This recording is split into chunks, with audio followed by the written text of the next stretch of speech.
Okay, we're going to get started in a minute or so. So as people are gathering, we've got lots of people kind of logging in from around the world at this point. So good day, good morning, good evening to everyone.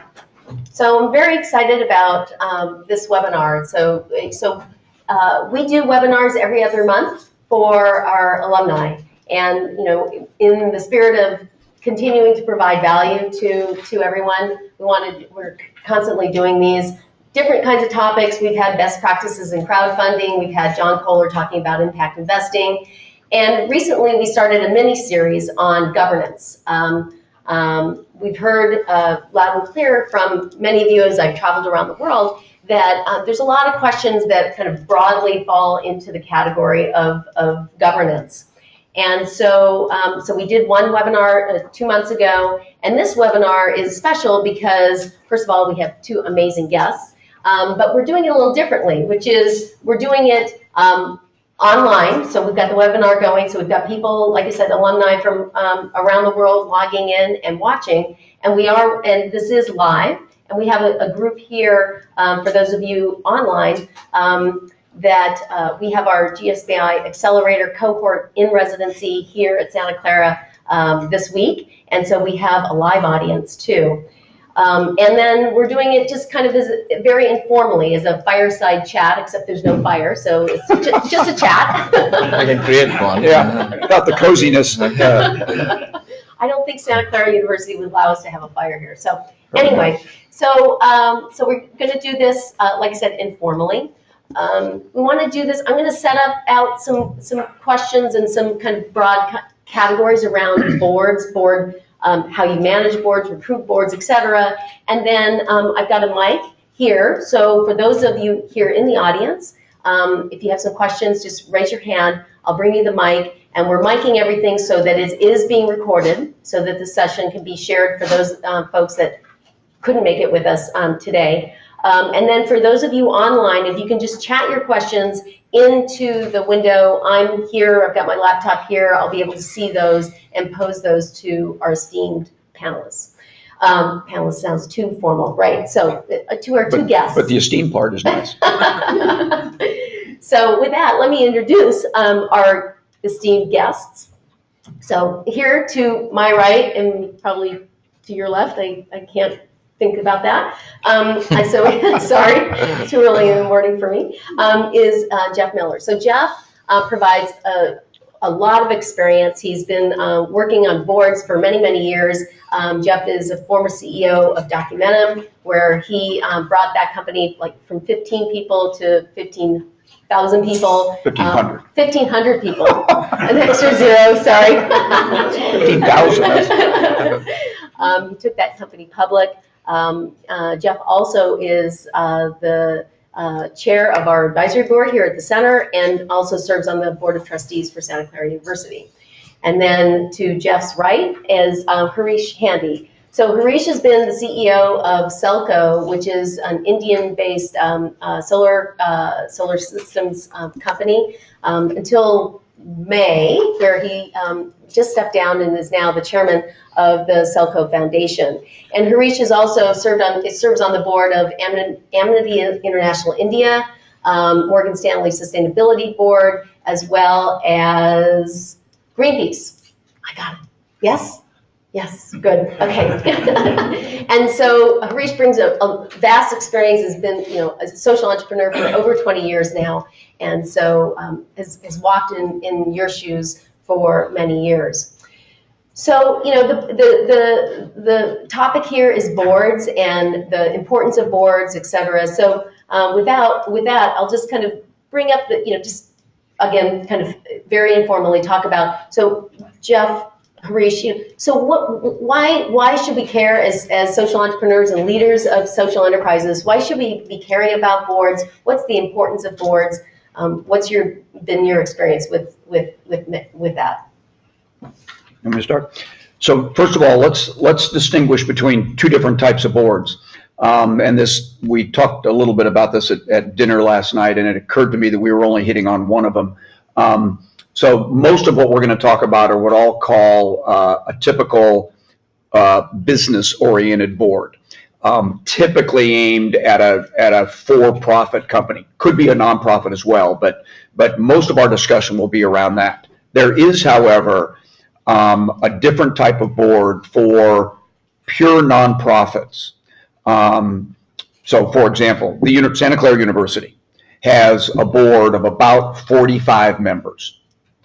Big conservation nonprofit that I'm on the board of, we have a board of about 20. We'll probably try to get to 40.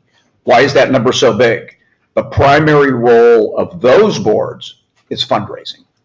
And by the way, fundraising from the board members, as well as those people that the board members know. There's also a governance component to it.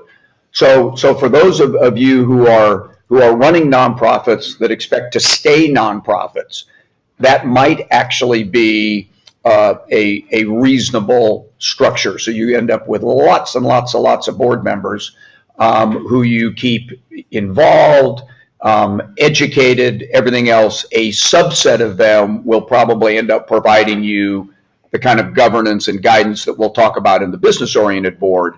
But actually, if you are going to live or die on donations, you may have to have that kind of a board.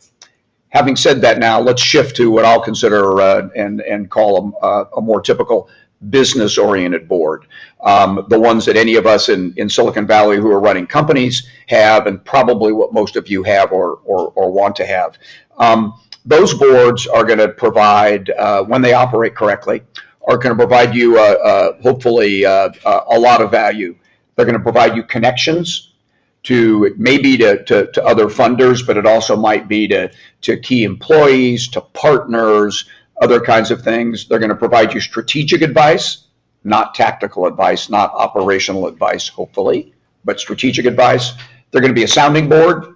Maybe not every board member, but at least a couple of them. Hopefully, you'll develop a relationship with, and they can be a sounding board on tough issues, whether they be people issues, business issues, strategy issues, whatever.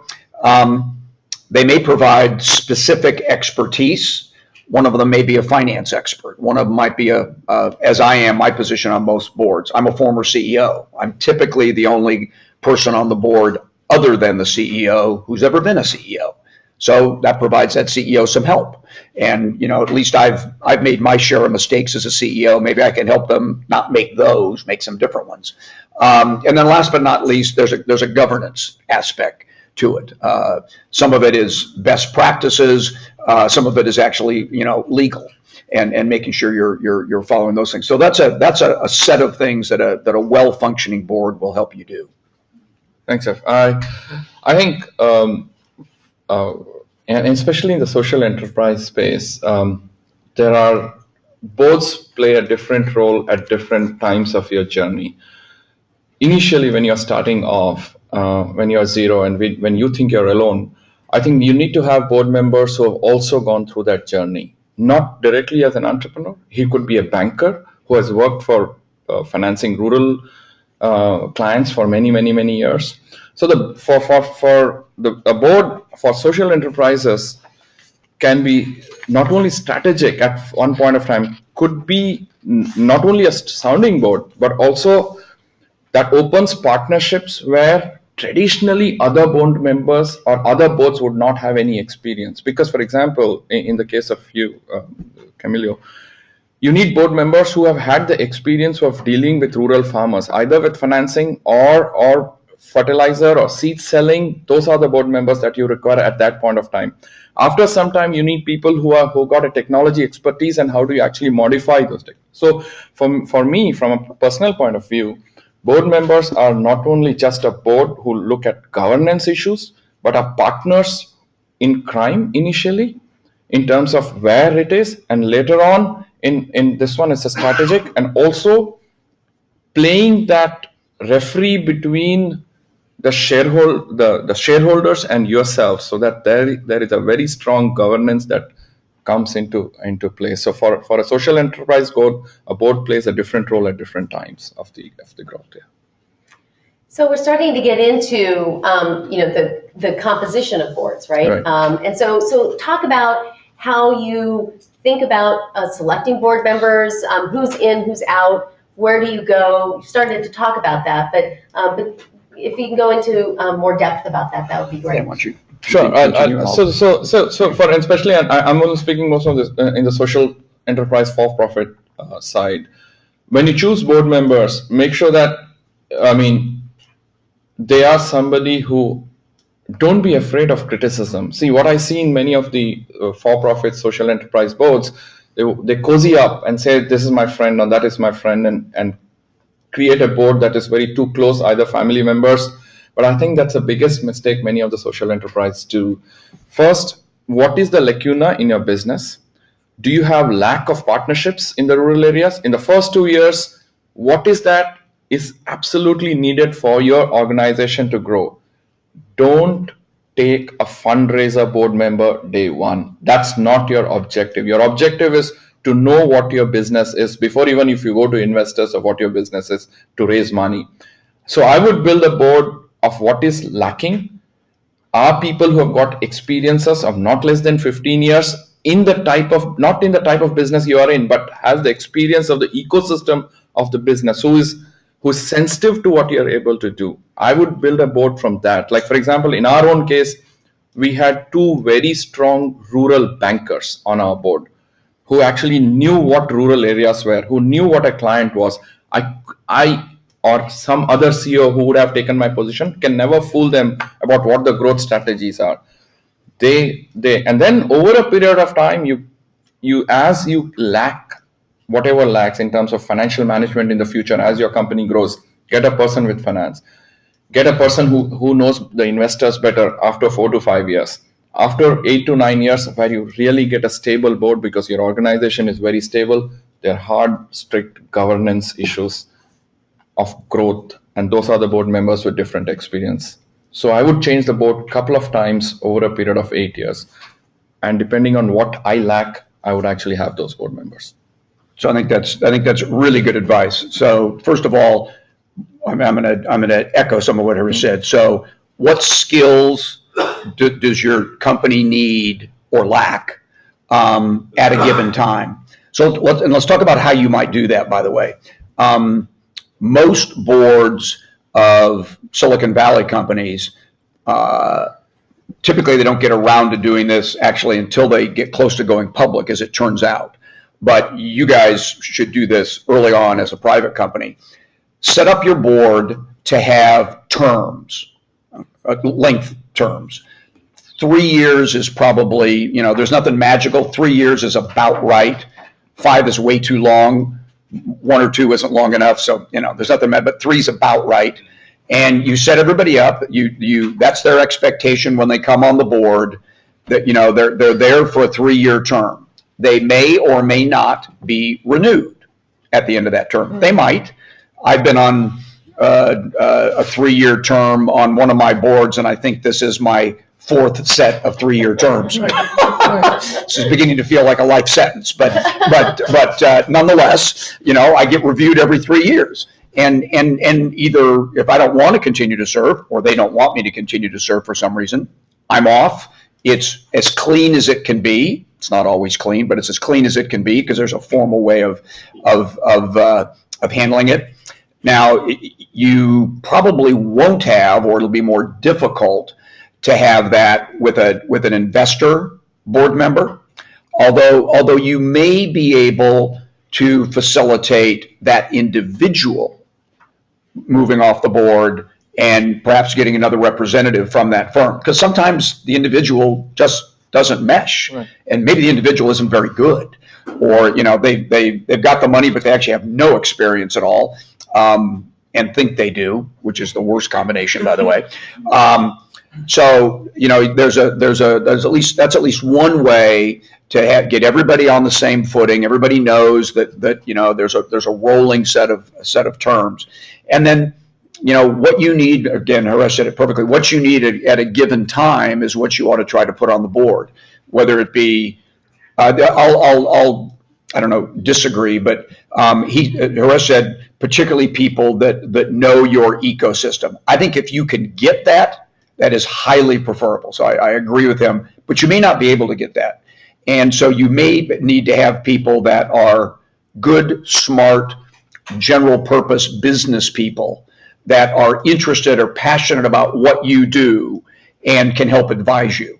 If you can get somebody that knows the ecosystem and has all that, it's better, but you may or may not be able to. Friends and family make crappy board members. Absolutely. It's just, you know, at some point you're going to disagree with them on all the reasons you think you want them on the board now become a negative. So it's just, that's a bad reason. Founders on the board. I like to start with my ideal number of employees on the board is 1, the CEO.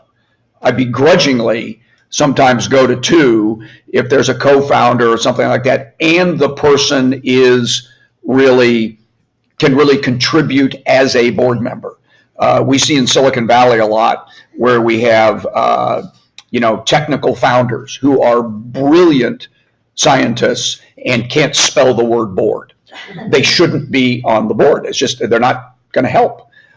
So sometimes if you're maybe you're the founder CEO and Harish here is your co-founder and you're going to be on the board, it might be a little dicey not having him on the board. Better to face that earlier on. If you can't face it earlier on, have him on the board for a while and help some of your other board members that you get a relationship with over time. Help him with that. It just confuses things. So, there's no ideal number. 5's about right. If you can do it. You, a couple of investors, and a couple of outside or what we call independent board members. A lot of people get concerned, by the way, about having an odd number of board members because they think, well, then if I have a vote, I'll always have there'll be a majority just because of the numbers. I've never concerned myself with whether the number of board members is even or odd. If you actually have a board vote, there's something that is important enough to come to a board vote and you're deciding it by a simple majority, you have a problem. If the vote is that close, yay or nay, I'd go back and go time out. We're not aligned on this. We need to go back and revisit this whole thing so that the whole board feels better about moving forward. And it may not be unanimous, but you actually don't want to you'd really like to not have something that divisive. It might happen in some case, but you'd sure like that to be the exception, not the rule. And then, people that you think can help you with fundraising. It's one of the contacts. Those are so look at what your company needs and form a board. You want to bring on board members just like you hire employees. You want them to be there to help you. Jeff, I wanted to clarify that comment of mine. Why I said that was many of these social enterprises, couple of years down the line, will face new investors, social impact investors. Mm-hmm. And typically what I have seen is the social impact investors actually go and, he's saying whatever he's saying, the biogas, et cetera, can I actually go to a board member and see what he's saying is actually true or not, right? If the board member knows a bit of the ecosystem, that gives the faith to the investor also to invest. By the way, I think if you can get people to know the ecosystem, I think that's I'm totally supportive of that. I just wonder how easy that is. It is difficult. It is difficult, but that's some of the young social entrepreneurs have faced from the investors later on, where they don't have a support from the board in terms of real support. No, they are not going to reach these numbers, and I know that as a board member. Right. Because of these issues. It's a comfort level for them, and it could be sometimes a comfort level for the investor. By the way, if you get a board member on, if you bring in board members who, are more general business people into an ecosystem like Harish is talking about, what you want from them is enough dedication that they will get in and really learn about, what it takes to do this. I mean, I know more about ranch land in Montana and genetically pure bison and a whole bunch of things that I never knew before I got into this big land conservation project in Montana. So, I can speak reasonably comfortably about this now. I didn't know any of it before, but I've spent enough time in there and I'm passionate about it. So I've gotten involved. So if you get board members, you want somebody who wants to be there. Right. So you've started to talk about this too, but I know many of the social entrepreneurs here and then also on the webinar are looking to raise money. And how do they think about the investors and as board members And I mean, sometimes that could be a tricky situation to go through as they're negotiating terms on their term sheets. What, you know, people demanding or not demanding to be on the board, and who, how do they make a decision about whether or not they do get a board spot or not? Is there kind of a formula there, or how do they think about that? I don't think there's a formula. This is more probably an art than a science. First of all, you can kind of set up the more you understand how you want your board to be formed, how many of what type of people. Like I said, maybe it's you, the CEO, a couple of investors, and you're going to bring on 2 independent board members. Should you end up with 4 investors, it's like, okay, guys, you can't all be on the board. I got 2 slots. So now let's sit down and talk about, who might be the right one. Frankly, probably more times than not, money talks, and the biggest investor is going to, frankly, maybe demand to be on the board. And if they demand, you're probably going to let them. But there's also the entity, whatever the acumen or grassroots fund or something like that, and then there's the individual. So the entity may legitimately request and need a board seat, but then you'd like to get the best individual you can, the one who has the most experience.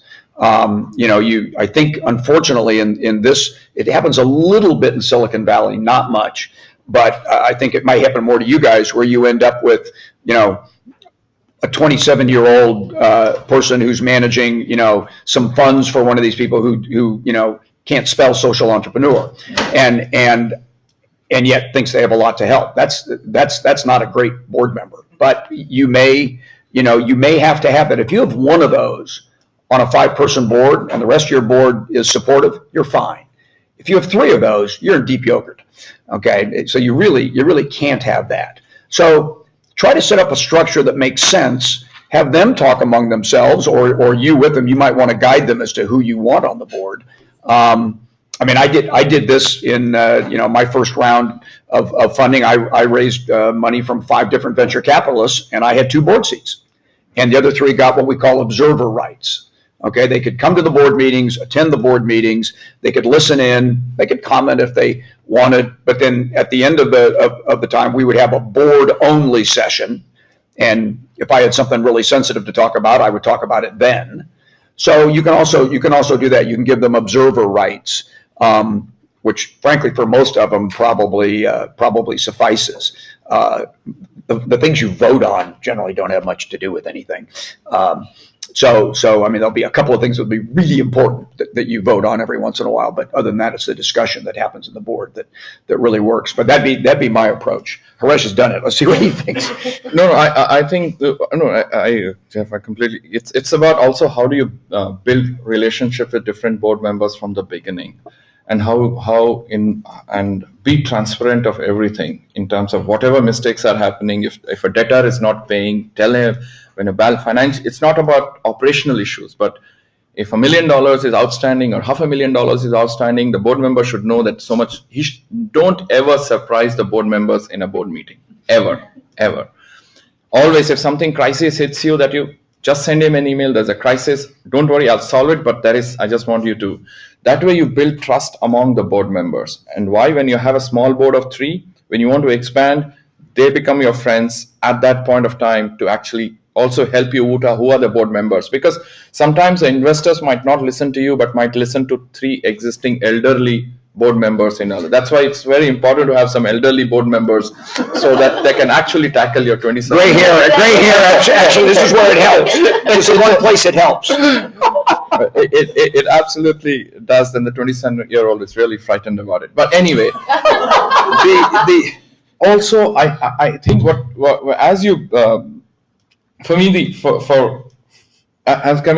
people should be honored. You have to create an organization where people are honored to be on your board, right? They should actually strive to become a board member for yours, right? For example, in our case, we started where I don't know whether it's fortunate or unfortunate. People in India, in the social space, in the solar energy space, think that Selco has the holy grail of investors. Okay, when the majority shareholder gives the CEO the rights of all his shares during the AGM for voting. Right. So, but that has been done because of the trust over the years that we were able to. What we did was when we first selected our 3 board members, we were very transparent. We took 2 of them are brutal, still very brutal on us. But that's how the organization actually grew. When their reputation in the field is that they are very brutal. And if they are on the board of Selco, that means Selco must be doing something right. The new investors went to them and said, because you 3 are there, we don't need to put a board seat. So do you think you want board members or do you want independent board? But it all depends on how you are actually reaching out to each board member. Think of your board member as your potential client every day. Right? You need to tell them what you're doing, but with more transparency and everything. And that's how you build a board. And it's an art. It's not a science. And how do you get it? Sometimes I want one of my majority board members to be on the board because he takes the credit of the success. He also takes the blame for the failures. He cannot suddenly come out and say, you failed, so I'm going to pull out. Boss, I have been transparent. I needed advice from you when company was in crisis. You have to help me when the company is in crisis. So your board members are equally responsible for when the company is in crisis, but all depends on how you build a relationship with. In my case, Jeff, I want my majority shareholder to be on the board. Yeah, no, I think that's a good thing. Can we, it sounds like a good way to evolve to how to work with the board. Yes. Perfect. And just a quick reminder before you do that. So questions here in the audience, just raise your hand. I'll bring the mic over, and then online, just chat. Put something in the chat window, and I'll pose it to our guests. Okay. Thanks. So let's chat a little bit about how you work with the board. First of all, Harish said, if you don't remember anything else that we say, remember what he just said. Never, ever, ever surprise a board member. Ever. That will backfire on you 100% of the time. Right. So, and particularly don't surprise them in a board meeting. Right. Now look, when you send them an email about a crisis, I guess that's a form of surprise, but if you just found out about it, right, then they just found out about it, that's life, and they will get that. So independent of how many board meetings you have, and we'll talk about that in just a second, be in some amount of not necessarily regular, but relatively frequent communication, just whether it be an email update, whether it just be a phone call, whatever.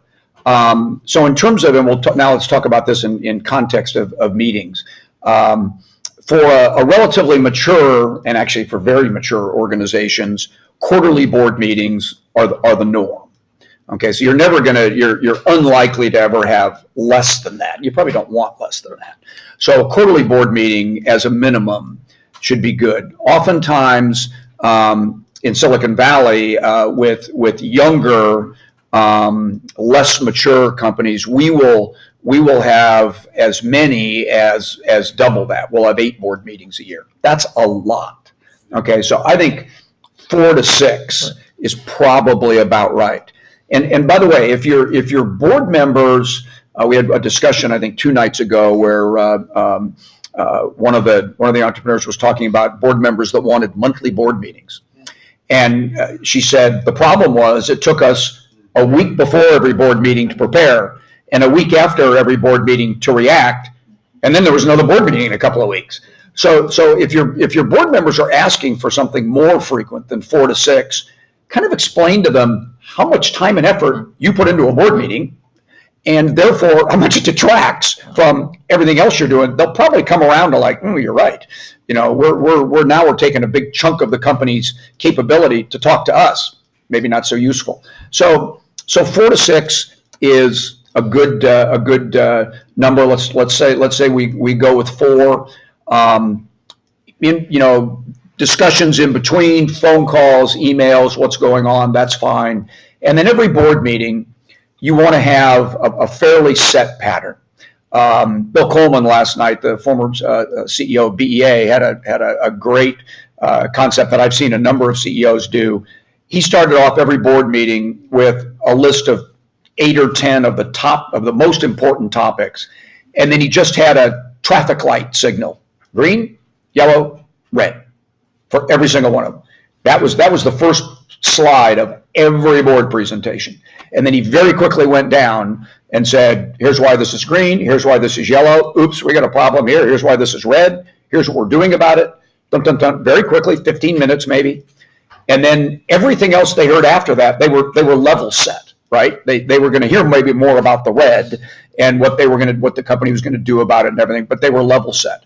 So something like that at the beginning is a great way to level set your people, your board members. Then you're typically going to go through, for our companies, you always go through what happened in the quarter sales-wise. You might go through that as well. You guys might go through fundraising, what's happening fundraising, and then you're going to have a brief financial review. By the way, you always want to send out board materials 4 to 7 days ahead, so that you both give your board members enough time to review them, and therefore they are responsible for reviewing them. So when they come in, they should be up to speed. So you can go through stuff fairly quickly. Then you can take a stack of financial slides this thick and present this many of them, and ask. By the way, if anybody has questions on the other ones, they're in the computer. We can pull them up. No problem. Happy to discuss them. Not going to take your time because you've obviously read them and absorbed them, so you don't need us to review them. And then every meeting, you want to handle one to two, but actually like one strategic issue of some point, where your product is going. You've got a strategy to go into a new country, so you want to discuss that. You're deciding to change your distribution system. You're going to change your pricing model, whatever it is. There's always something, by the way. And so that's like the star topic, and that's the big discussion topic, the meaty discussion topic for every meeting. There will always be one. Don't worry about generating. You'll know what to put up there. Actually, the issue will be just having one. And if you get on that kind of a regular cycle, I think you'll find the board members will both be comfortable and they'll contribute a lot, and you're not surprising them. And also, I mean, yes, I think Jeff covered a lot of it, but I'll add two more to it from your side, because you guys are going to create organizations which also have a bit of emotions and passions involved. And in those cases, sometimes what happens is you also will have people who are emotionally involved in what you're trying to do inside the organization. So keep your board also well informed. Not every board meeting, 4 board meetings, in at least a couple of them, make sure that you're also involved. You're telling them of your HR, how is your HR structure in terms of who they are, and also make sure that some of the board members know some of the other HR. Because what I have seen on the boards of 3 or 4 boards that I'm on the social enterprise side, not on the activist side, social enterprise side, I've seen when emotions run high, some of the second, third management directly reach out to the board and say, this is a problem and create it. So you need to manage that. It might not be your problem, but the board should have that much of respect in you that, okay, I will go back to the CEO. So I have seen 90% of the time this happens in social enterprises where the mid-management comes to the board directly on emotional issues. Yeah, and this happens, right? Whether we like it, and I expected it to happen in the activist organizations, but I see in the social enterprises that happens. Number one. Number two is because you're dealing with social, some of the issues in the rural areas and all that, you're sometimes unknowingly flirting with local laws. Because many of the time when you're trying to reach out to the poor, and especially in many of the countries where law has not been mature enough, the taxation laws, when you're crossing boundaries into districts in a certain country, there will be issues where if the government wants to clamp down, he suddenly says a notice that you have done completely wrong. So be very clear in all those issues to the board members, who are especially foreign board members on your board, that these are rules and regulations, so that suddenly a foreign investor does not get jittery that you have actually broken the law. Right. These are 2 things I see a lot of the social enterprises don't doing it, assuming that everybody knows that. Emotional issues and the laws.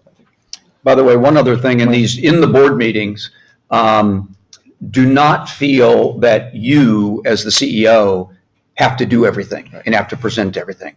It is really good, and it's interesting. I hadn't actually heard of this issue of going directly to the board members, but one way to go around it. Now, this wouldn't be the second or third level, but your first level executives, have them. If it's a sales presentation, have your person in charge of sales present it, not you. The financials, have your financial person present it. Okay, have them in the room with you. Have them present it. If somebody is in charge of the strategy for going into a new country, have them present it.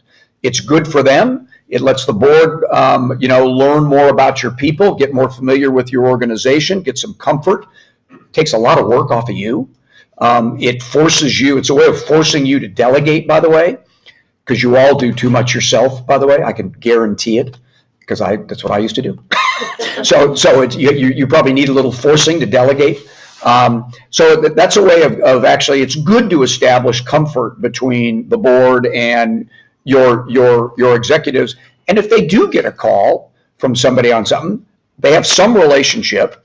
They can have a bit of a discussion, but they can still say, I got it. I'm really glad you called me. You really need to talk to Harish about this. Right. He's your CEO. I now understand and I appreciate it, but talk to Harish.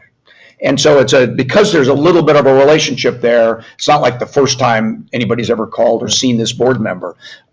It's a way of making everybody feel we're all part of the same team. It helps demystify the board members, if you will. That's actually good. And on the also, when Jeff said sometimes there are inexperienced board members, and especially when you're talking of a 27-year-old, and he or she, I have seen in boards, directly reach out to an employee to know actually this number is right or not. And that you need to cut off on day one, because that's also no.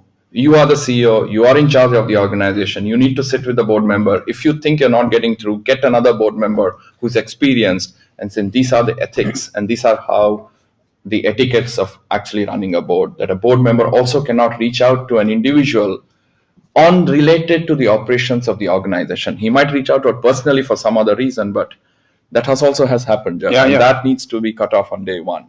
Don't just let it go. Yep. Yeah, sure. Well, in two organizations. Hold on. We're gonna get you. So just as a quick point on two organizations on that issue and related to other ones, I've seen nonprofits have their board go through a training on being good board members. Right. And they usually generally appreciate it. One, what are their responsibilities? What works? Where are the boundaries and things like that? Right. It can be very helpful. Yeah, if you can get your board, if you can do that, and if you have the capability to do it, and if you can get your board to sit through that, I think that's really good. And a lot of board members who are, it depends. Some of them that are not experienced will appreciate that. And the ones that should appreciate it the most might be offended by it, but that's life. So questions are always welcome, and Audra has one. I have a question about recruiting board members. What is the CEO's role in that exactly versus other board members identifying people that they think might be good board members? So how does that work? I think it's your primary role. Right. Or let me put it this way. I think you should be the primary role in that. It's different than that being your primary role. Your primary role is running the company. You should think, in some ways, you should think of your board members just like you do your executive staff. Okay. The only difference is you work for them instead of the other way around. But you want the best board members you can have. So while your board members might have contacts, and hopefully they do, there's some real value that they could add by knowing various people, attracting various people. You should be integral to that process. Now, there's a more formal process in the boards that I work with. There's typically a nominating, and we call them non-gov, a nominating and governance committee. And they actually are in charge. They're the part of the board that is in charge of both evaluating board members and bringing new board members on. But we do it completely with the CEO. Okay, we actually just did this at a company, a public company of mine, where if you looked around the board, I think we had 7 board members, and they all looked like me. I mean, we were all a bunch of old white guys, quite frankly. And so we purposely went out, and this will be controversial, but we purposely went out to look for one new board member who was a woman. And people can say that's either a good idea or a bad idea. They came up with 4 candidates that were so good, I thought they were going to fire half of us old white guys. They were so good. They kept us, but they brought on two new board members who are absolutely fantastic. And the CEO was actually the one that said, I know he asked for 1, I want permission for 2. These 2 people are so good. So, you need to be right in there and be part of it, and be telling them, be part of the specification. What do I need? What do we want for this next board member? What does my company need? And get agreement. They may, if you can get a couple of board members to help you run the process, to take a little bit off your shoulders, to do some initial screening and everything, that's great. But when you get down to a final candidate or 2, you've got to be right in the middle of it, because you're going to live with these people more than anybody else is. I think it's related to this, what Jeff said. Well, I'm a little extending to the previous conversation we had. Especially in the social enterprise space, where sometimes the shareholders or the potential investors put the program manager as board members, right? I mean, this is what will happen. Many of the social impact investors, because somebody is in India, somebody's in South Africa, he's the board member, without whether he fits the organization or not. It's your prerogative actually to make sure once the investment is ready, make sure you know the 2-3 bosses above that person. I want to meet the management of the investment team itself. Because what will happen, then you have continuity in your board, you have made a connection where you can actually influence them to send the right person on your board. And I see a lot of the social enterprises suffering because this guy is a 27-year-old guy, suddenly changes his career next year, and you again reinvent the wheel with the new board member. So, but all this should be it also shows your leadership to the other board members that you are very actively involved. And so when they induct more new board members, they'll trust you. That's how you build your trust in the board also. So on a related topic, we had an interesting discussion last night that was really led by a question Camilo asked about how do you compensate board members? So again, here in Silicon Valley, the norm is when I join the board of a private company, I have access to stock options. So I don't get paid in cash. I get stock options. Those may or may not ever be worth anything. Okay, if the company's successful, actually sometimes they're worth a lot. If the company's not successful, they're worth nothing. It turns out that's actually the way I invest, by the way, in my companies, is the last decision point for me is if I'm not willing to what we call early exercise, basically purchase 100% of the stock options that they're offering me at day 1, I don't join the board. So it's a good way for me to have a judgment. Now, I'm not sure that stock options or equity for most of you guys will make any sense, okay? Because the equity is only going to be potentially worthwhile if there at some point is a potential of an exit being typically either going public on a local stock exchange or on some stock exchange, or somebody buying your company, and therefore the equity having. So if that's if you could see that in your business plan, offering equity might be reasonable. I think that's going to be the minority of the cases. So then you say, well, God, and I was even thinking about this last night. It's like, well, how the heck do you, attract board members? And then I started thinking, okay, Jeff, I'm on 6 boards. 3 of them are businesses. 3 of them are philanthropic. Not only am I not getting paid by the ones that are philanthropic, I am getting paid large negative sums of money because I give to every one of them. So not only are they getting my sweat equity for free, they are most of the time, although they're typically too chicken to quantify it, they're explicit about, if you're going to be a board member, we expect you to contribute annually in some amount.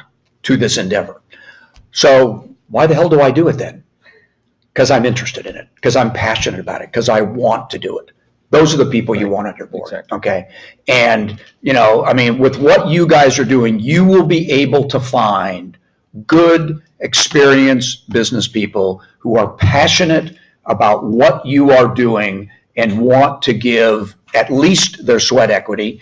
You may or may not get them to contribute money, and it may not be appropriate that they do. And for a lot of your, although maybe they want to invest, but I think Harish said early on, you want it to be an honor to be a board member for you. I think that's a great way to look at it. It's the Marines here has a great slogan. We want a few good men. Not everybody. That's for the Army. The Marines just want a few good men. Are you good enough to be a Marine? Maybe, maybe not. I mean, it's like, holy mackerel. And by the way, I don't want to be a Marine, but that's like a challenge. I was not a Marine, or in the Army. That's a different subject. But the point is, that's what you want. You want just a few good men or women as board members. You don't need a bunch, just a couple, and they should be honored to be on your board.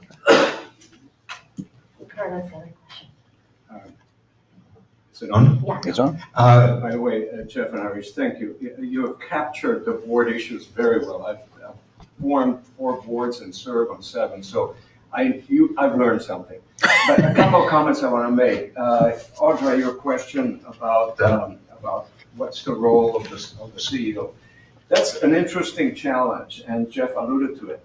The CEO actually has 2 hats, and you have to be able to recognize that. One hat, you report to the board. It's your boss. On the other hand, you are a member of the board. So when you're a member of the board, you have to be a full member of the board, an entire part of this body. You can't be so awed by them that you always look from below up. It's an interesting challenge that many of us who have been in that situation came to grips with, sometimes painfully. But that creates a responsibility, and both gentlemen here alluded to that. You really are actively managing the board, and that's not a bad term. That doesn't mean, hopefully your board members are not the kind that you maneuver. Right. You can't. They are independent, usually A-types. If anything, they'll maneuver everything they can around them, okay? But you need to manage them. You pick them. You ahead of time think through who do you want. And by the way, I recommend that you do that before you get your financing. You may not find them, but Jeff said, put the slots down, because the conversation then is much easier with the investor. Otherwise, the investor will determine your life, and that leads to some of the bad results. So just remember, you're actively management, you're informing them. They are only as good as the information that you provide them.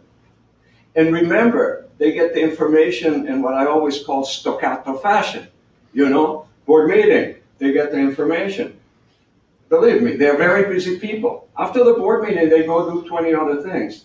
They're not thinking of you continuously because they have many other things. It's your responsibility to keep them alert and involved.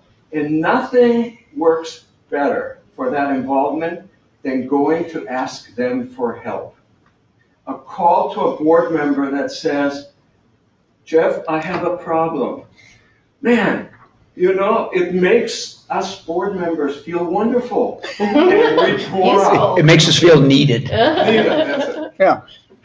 And so you ask them for their advice on something. By the way, Harish said something really good early on. Because you're talking about try to filling out the slots, Ricardo, maybe before your financing. But you need to continually reevaluate it. Those slots and what you need will change, not daily, but over a couple of years. And that, I think, is one of the reasons why having terms on board members makes good sense. Maybe you don't change them out, but maybe your needs have changed, and you have a discussion with the board. Do we rotate some people off, or do we go from 5 to 6? Do we bring on another board member? another independent board member. That's fine. You can have that discussion. It's easy to change those bylaws if that's what you want. So I like his concept of kind of, on a continual basis, reevaluating what you need. So a number of you have talked about, I can just yell, I promise. I'll be good. Okay. Can they hear online? How about I? Yeah. Okay. Sorry. Talking to panelists, sure. Where'd the mic? So you've done an awesome job. Thank you. Really good advice. But a number of things you've talked about is managing the board, keeping communication flowing both before and after, cutting off things that need to be cut off. But this all goes to speaking to the dynamics that go outside of the boardroom. I wonder if you could spend just a few minutes giving some tips, managing board members outside of the boardroom, and especially when it comes down to difficult situations. So either there's a crisis, or especially as socials will face constantly, board members that want to manage from afar and do so by being micromanagers and inserting really difficult control mechanisms. If you could give some advice from your experience, that would be great.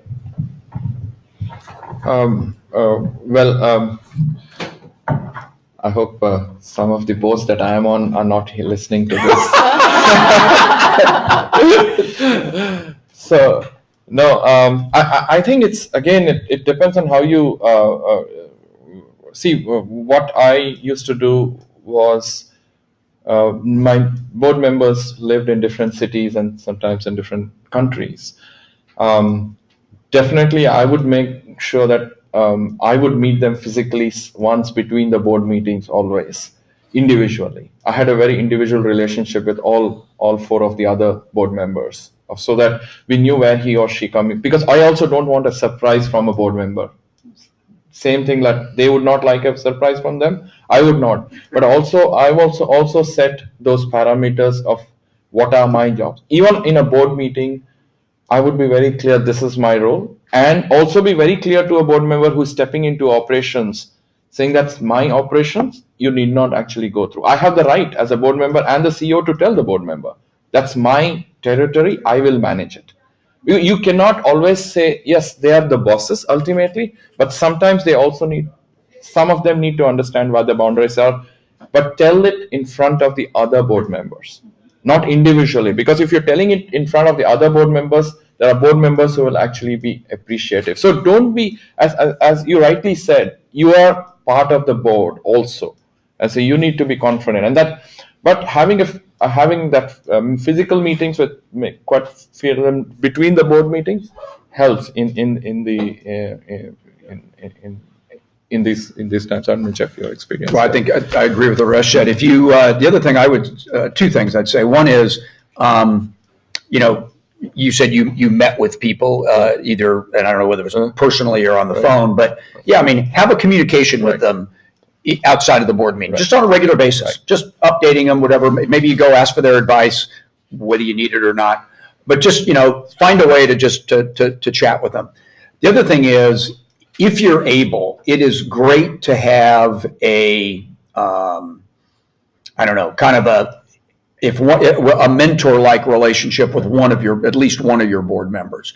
I'm the chairman of one of my company's boards, and I talk to the CEO a lot about, because he calls me on all kinds of things, and he knows that he can talk to me about anything. And sometimes we'll have a discussion. I'll go, okay, I have my mentor hat on now, not my board member hat. And we'll have the discussion and we'll get done. And I'll say, okay, with my board member hat on, you need to bring this up to the board. This is important enough. You need to talk to the board about it. And if you don't, I have to, but I don't want to, you should. And it's like, okay, great. We'll do that. The other thing is, if you have that kind of a relationship, that board member can help you a lot with the board member who's wants to get too involved operationally. Because then not only, I will do this in a lot of board meetings not as the CEO, as a board member, somebody will bring something up about, that's clearly an operational issue. And I'll just go, time out. Is that is that really something we need to be talking about here? Isn't that Harish's job, the CEO? That seems to me like an operational issue. You guys agree? And 90% of the time, the other board members will go, yep, and it's done. I mean, it's just, you don't even talk about it. You know, but you let somebody else, some other board member, call out the board member, and it takes it off of the CEO. So if you can get that relationship with somebody, and by the way, it doesn't mean that board member always agrees with you. I remember being up at our ski cabin one time, and after I got done with a 15-minute screaming tirade on the phone, I got off and my wife said, "My God, who were you talking to?"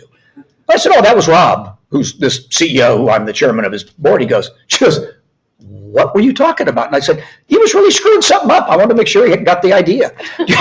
And he and I know each other well enough. He wasn't offended by the fact that I was literally screaming at him. And you know, he's like, "Okay, I think I got your point, Jeff." You know, but we have that relationship, so it was okay. So you know, you want to get that relationship. By the way, he screams back at me too, so it's a two-way street. But if you can get that relationship with a board member, then that helps you manage the rest of the board. And also, one more thing, you guys have more responsibility than you think you have. As also use this time to learn how to be a good board member. Yes. Because then both Jeff and my point about there are very few people who understand the ecosystem. We shouldn't be talking about that in 5 years. Because the number of people who graduate from here, GSBI, also then we can actually say that why don't you use Camilo as a board member for you? So I think you guys should also use this time that how can I be a good board member in the future? Because this social enterprise space is very nascent.